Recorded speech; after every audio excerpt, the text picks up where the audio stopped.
Hello, my name is Dr. Adam Rosen. I've created this video specifically for my patients and our patients that are coming to the clinic. This is a resource that we use for our patients to get a good overview of everything that's going to be covered during the preoperative visit and review risks and benefits, the procedures, and their expectations. So you might find this to be useful and helpful. Obviously, your doctor and the center that you're getting your care at might be different from this. And even for my patients that are watching this, this is just a general overview to cover the majority of issues that most people will encounter. But the reason that we have you come in and discuss this in person is because each person is different, and we're going to address your individual issues, needs, questions at the time of the visit. So today's going to be a busy day. You'll see me or one of our orthopedic fellows. You'll also see our clinical nurse. You'll meet one of our medical assistants who brought you into the room. And after all of that, you'll meet our durable medical goods representative who can set you up and fit you for a walker if you don't already have one at home. They also have ice machines available if you're interested in purchasing one. After that, if you haven't already seen the account rep, we'll get you up to see them. And then also to the pre-admission testing area where they may do additional tests that your primary didn't do, such as laboratory tests and an EKG of your heart. So on the day of surgery, you'll come to the hospital. It's important not to have a breakfast. You'll meet one of the nurses who will bring you into the pre-op area. They'll get you into one of our lovely hospital gowns. They'll get an IV started. You'll also see one of the nurses that works with us in the operating room, as well as the anesthesiologist who will come and talk to you about the anesthesia, answer any questions about the anesthesia, and they will also talk to you about the nerve block that we use that will help reduce pain for about 24 hours after the surgery. And then you'll see me. I'll come in to see you. We'll check your leg, make sure that the skin looks okay, mark the surgical site, and we'll have a chance to talk to answer any questions that you might have on the morning of surgery. So once the room is ready and once the block has been put in, we'll bring you back to the operating room. When you're there, you'll tell everybody once again your name, your date of birth, and then what surgery you're having. We'll have you move onto the operating room table, and then once you're asleep, the operation will be performed. So there'll be an incision over the front of the knee, and then three main parts of the procedure are performed. So this is the knee replacement. So you can see the metal here on the end of the thigh bone. We'll remove any bad cartilage and a little bit of bone on the end, the top, the back, and these little angled cuts called chamfers to remove the bad cartilage on the end of the thigh bone. The piece of metal is shaped like the letter C, which will cap the end of the thigh bone. And then on the front of the shin bone, the bad cartilage and a little bit of bone will be removed to get a flat surface. And there'll be a piece of metal that will fit the size of your bone. These both get cemented or glued to the bones, and then the plastic insert, which is based on the length of your ligaments, will be put inside the knee joint, and this allows you to bend and straighten, and the knee allows it to rotate. The very last part of the operation is this groove here, and this is where your kneecap rides. So your kneecap will stay, but the back side of the kneecap, where the cartilage is, I will remove that cartilage to a flattened surface, and we glue a little plastic button. So when you touch your knee from the outside, it'll be your bone, because that is what your quadriceps tendon and patellar ligament attach to. That's what lets you bend and straighten your knee. But instead of your bad cartilage rubbing on this metal, there'll be a plastic insert which will rub on that area. The knee replacement can bend and straighten all the way, so that's going to be the important part of recovery for you to get full range of motion. After the procedure is done and the cement is hardened, the wound will get closed, dressings will be applied. The very last thing I'll do before we leave the operating room is I will lift your leg up and let gravity bend it, and we will take a picture. And that picture will be given to you as an incentive just to remind you that when you bend it and it hurts, that you're not hurting anything inside. You're not damaging anything. And I have found a lot of patients find this to be a good motivational tool to help them get early range of motion after the surgery. Then we'll get you off to the recovery room where you'll spend about an hour until you're better and fully awake. And once you're comfortable, we'll get you upstairs. And the day of surgery, up, standing, walking with physical therapy. So we want you up and moving. They will start with bending and straightening exercises, standing and walking. If you do well with physical therapy, and you need to get up to go to the bathroom later that day, or you want to walk the halls later that afternoon, do not get out of bed by yourself. It's very common in the first day or two after surgery to be a little lightheaded or dizzy when you stand up. So buzz one of the nurses or aides, and even at home, what I recommend is if you're getting up from a lying down position in your bed or on the sofa, sit up, stay there for 30 seconds. Stand up, stay there for 30 seconds, and then walk if you need to go somewhere. This way, if you stand up and you get lightheaded, you sit right back down, as opposed to standing up, taking 5 steps, and being lightheaded and dizzy in the middle of the room and potentially falling down and hurting yourself. So knee replacement is a painful operation. I don't sugarcoat that. There are many, many things that we are going to do to help control your pain. And although we have a pretty straightforward algorithm, it is a bell-shaped curve. This is where most people fall into. And if your pain is not so bad, we can get rid of some of these medications. And if your pain is worse than the norm, we may have to add some things. So typically, you will start Tylenol, acetaminophen, 2 days before. Because we have you stop anti-inflammatories, due to the risk of bleeding, people need something for pain typically. So by taking the acetaminophen, 1,000 milligrams, twice a day, you will take those the 2 days before. And when you come in on the day of surgery, we will give you a pre-op cocktail of Tylenol and an anti-inflammatory, some pain medicine. We will also give you some medicine that will help control nausea and inflammation. Now, after surgery, there's a pretty strict schedule that we try to keep people on. So you will be on acetaminophen around the clock. You will be on an anti-inflammatory, if not contraindicated, around the clock. That's the standard setup for most people. If you have pain, we may add another medication in called gabapentin. If you choose to use, some of my patients have found success using CBD, and we have some information that we can give you today on that. Beyond that, we will give you a prescription for a narcotic, which should be used for severe breakthrough pain. In the old days, it was common to take it around the clock and pre-medicate with the narcotic because we gave you nothing else. That was the only pill that you were giving was something like Percocet or Vicodin. But because we now have you on the scheduled acetaminophen, scheduled anti-inflammatory, and sometimes these other agents, that narcotic should be used for severe breakthrough pain only. It tends to have a lot of side effects like dizziness, itching, rashes, and constipation, which can be extremely problematic. When we give you the prescription for the narcotic, let us know. We can also call in a prescription for Narcan if you don't already have one at home.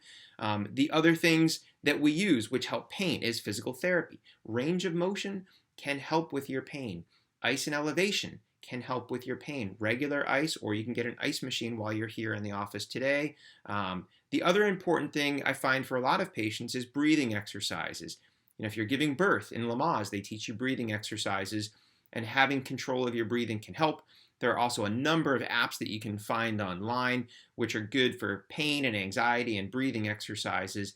And if you have more questions, ask me today and we can go into that in more detail.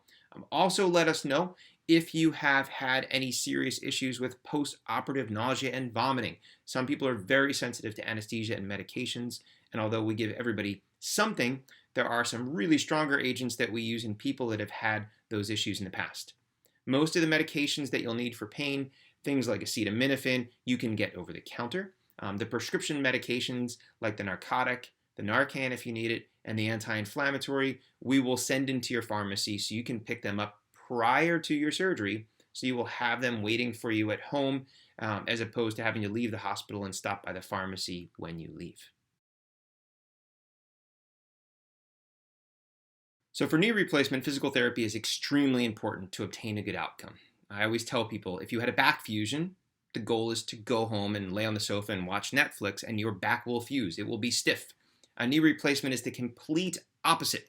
If you go home and lay on the sofa, your knee will become stiff. It will fuse. So you have to make this thing work by moving it. The physical therapy starts ahead of time. I've showed you exercises in the office. You may be on one of our online app platforms, which has given you videos, or you may be involved in physical therapy. But range of motion and exercise are important. You will also have physical therapy the day of surgery. So therapy will come in and see you to get you up and standing and walking and bending and straightening. They will also do physical therapy the following day. I will also see you that morning after surgery and review some of these exercises with you. They will be in your information packet. And I have another video on my YouTube page which goes over the best exercises for getting range of motion, including straightening and bending. So you can watch them over and over again to make sure that you understand them both before and after surgery. When you go home, we will have a home physical therapist that will come and work with you. Depending on the patient, many patients need 4 to 6 weeks of formal physical therapy. But it's important to understand that your therapist is just a guide, an instructor. So you have to do the exercises on your own. For some people, 3, 4, 5 times a day, 7 days a week. And the important part is to get early range of motion. We do not use CPMs. The continuous passive motion machines are something that was used previously when people were not getting out of bed quickly.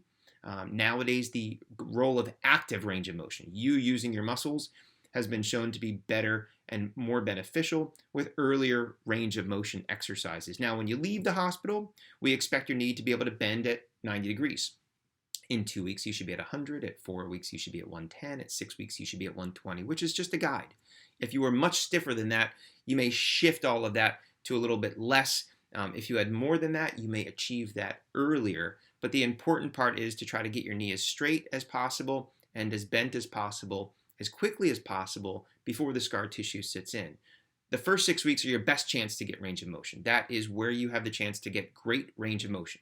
Between weeks 6 and 12, your chance of getting motion is very good. Beyond 12 weeks, it's very hard and difficult to get more range of motion. You can get stronger and you can build up stamina and endurance. So we definitely want to focus on the strength and endurance later and range of motion earlier. So with any surgery, unfortunately, there are risks and complications that can occur. We will cover this in more detail, specifically with regards to certain risks that you may have. Most commonly, and one of the more severe risks that we worry about, is infection. Now, luckily, that risk in the US is around 2%, but if you have other risk factors, your risks may be higher.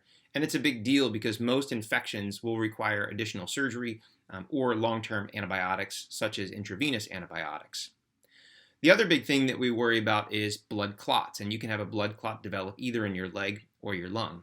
We will put you on a medication to help prevent the risk of blood clots forming.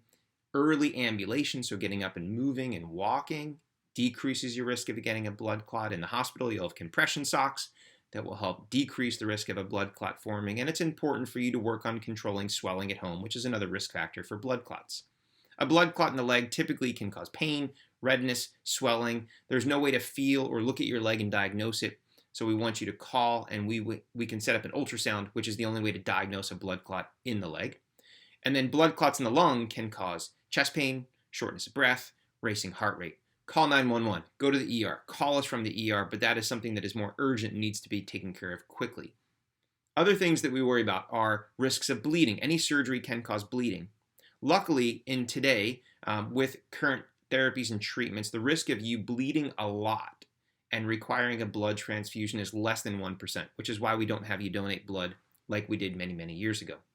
Other risks would be injuries to nerves, arteries, ligaments, tendons, muscle, bone, skin. All of those things can happen. Luckily, those risks are very small. You can have a wound complication. Leg length discrepancy is a risk, although more common with hip replacements. Usually the leg can't be necessarily lengthened much because of the fixed ligaments, but in someone that had a very bad deformity, if you were very bow-legged or knock-kneed, and we straighten it, very commonly people feel that it's long for a while. You can develop instability. You can develop stiffness or severe stiffness we call arthrofibrosis. You may also have some failure of either the implant or the interface between the implant and your bone that can require an additional surgery. Loss of a limb, loss of life is a risk, but an extremely rare occurrence after total knee replacement.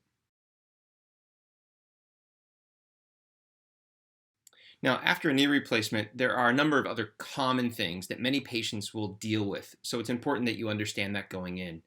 The most important one, I think, going forward, and it's the one thing that everybody doesn't really pay a lot of attention to today when we explain it, is night pain or sleeping difficulty.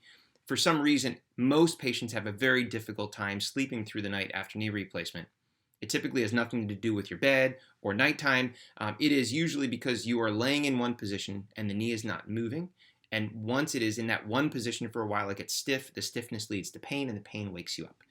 Many guys that have to go to the bathroom 4 or 5 times a night never notice this because they're getting up to pee more frequently. If you notice this, people have used things like icing it before they go to bed. Some people have tried exercise before they go to bed. You can use creams or ointments on the side and behind the knee. Don't put it on the incision. That can help, making sure that you're taking your nighttime dose of your acetaminophen or anti-inflammatory. Sometimes it's even as much as, if you know that it wakes you up every 3 hours, set your alarm for 2.5 to wake up, have a glass of water, and go to the bathroom, and you may beat the pain before it ever occurs. But sleeping is a very common thing that many people have difficulty with. The other thing is constipation. Immobility, anesthesia, pain medications, all of those can lead to constipation, and that can be extremely problematic for some people. So although there are medications that you can take as stool softeners, take them if needed, but I really stress the importance of making sure that you stay hydrated, making sure that you're staying mobile and up and walking, and making sure that you're eating a diet that is rich in fiber. And this is something that you should be starting a week or two in advance to make sure that your bowel movements are very regular to prevent severe constipation from developing. The other thing, common in the knee, is the knee will look round, even months and years down the road compared to your other knee because you've had surgery. The lining of your knee, if you think of it like a rain jacket, it's very thin. After you have an injury or surgery, that lining is thicker, like a goose-filled down winter jacket. So although it may look round, it's not necessarily full of fluid that we can remove to shrink it. You will also have a scar. Some people are actually surprised, but yes, there will be a scar.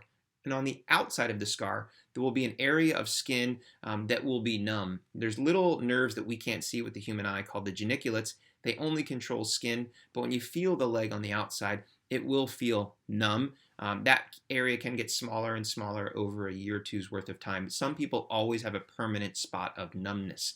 The other thing is that the knee will feel warm. Sometimes when you feel both knees, the operative knee may feel warm for up to 2 years.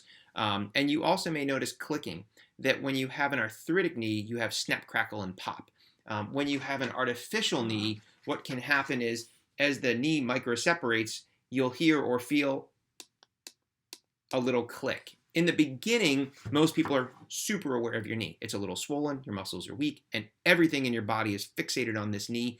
Over time, the swelling diminishes, your strength improves. Some people even grow a little membrane over the plastic over time, and then that clicking will diminish.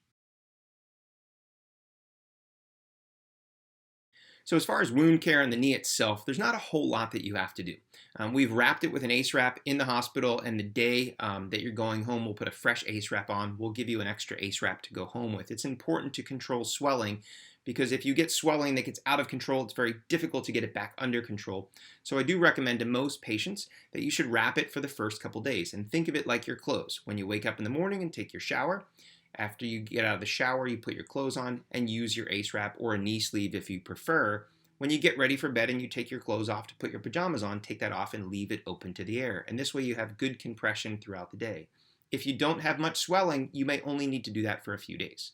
If you have a lot of swelling, you may continue to need some type of compression for a week or longer to make sure that you don't get a lot of swelling in the knee. All of the stitches that we use in most patients are under the skin and dissolvable. On top of your skin, you will have a mesh called proneo, and I paint over that with a glue. If you want more information on this to see what it looks like, there's another video in my YouTube channel that you can watch that will show this to you. When you go home, and you'll see this in the hospital, it's very clear. It almost looks like there's nothing there. In a week or so, all the lint from your clothes and sheets and towels will stick to it. It'll look like the ugliest, nastiest brown Band-Aid you've ever seen. I will peel it off you if it's still on at a month. In that 3 weeks from your surgery, if it starts to come off on your own, it's sort of like a Band-Aid that starts to come off. You can then peel it off at that point. When you go home, we ask that you keep it covered for the first 48 hours when you shower so it doesn't get wet or saturated.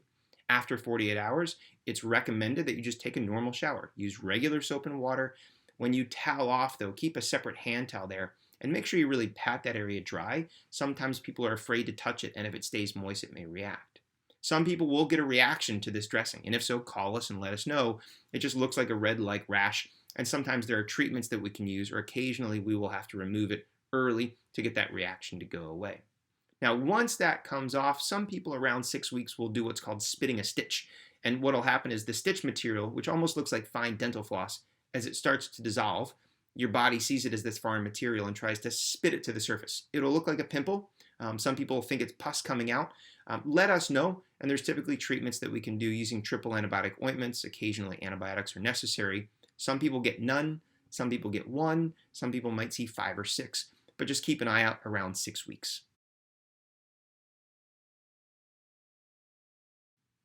So as far as your recovery, everybody's different. Everybody starts at a different point and everybody recovers at a different rate. But for most people, you'll start with the walker. Most people use it for a couple days, up to a week or two, and then transition to a cane. Most people may use the cane for a week or two and then get rid of it. Almost every single person that I see back at 1 month has the cane with them. And when I ask if they're using it, they'll all say, no, but I brought it today because I wasn't sure where I was going to park. And again, I've talked about it before, but when you leave the hospital, for most patients, you should be at 90 degrees. At 2 weeks, you should be at 100. At 4 weeks, you should be at 110. And at 6 weeks, 120. And around that point, your knee should be very close to fully straight. Some people are just shy of being straight by a couple degrees, and it's usually due to tightness in the hamstrings. As far as your regular activities, if you do have a stationary bike, I encourage people to get on that as soon as they can at home. It's another great way to loosen up and warm up the knee and work on range of motion. I have another great video that goes over how you can use either a sit on top or a recumbent bike to work on range of motion, so check that video out as well. Water exercises, so pool, bath, hot tub, usually you can enter around 6 weeks. We'll discuss this at your 1 month follow-up, just to take a look and see what the wound looks like, make sure that it's mature enough that you submerge it. Normal everyday activities, so if you walk in the neighborhood, it's encouraged to start, but start slow. If you have a bike that you're using for exercise, or a rowing machine, or elliptical, all of those things start slowly, and your therapist will help guide you. Sometimes the return to activities of daily living, what we call your ADLs, can seem small but cause big problems. So we're always afraid of people overdoing things in the recovery. So as you transition from the walker to the cane, you start going out to eat. I find commonly people go to the big box store. You go to Costco and Target and Walmart. You don't think about it, but you drive there, you're on your feet the whole time, you come home, you have to unload packages, get them in the house, and then you're also doing therapy, and then people can have a swelling episode or pain episode and they're trying to figure out why. So just be aware of 2 bars. Bar 1 is your therapy. In the beginning, you're basically doing just therapy all the time. That's your life.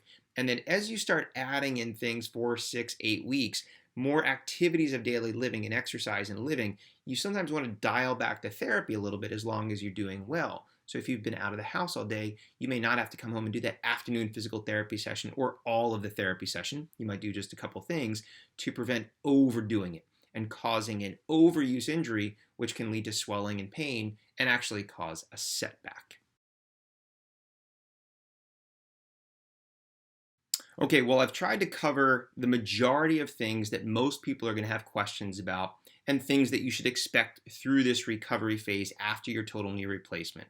In the show notes, you'll see there's chapter marks. So when you're at home, if you have a particular question about a particular section, you can jump right to that. Now today, we'll have the chance at your history and physical to go into more detail and answer any of the specific questions that you have. If you're watching this in the office at this point, you can open the door to let the staff know that you're done watching this video, and we'll be in to see you shortly.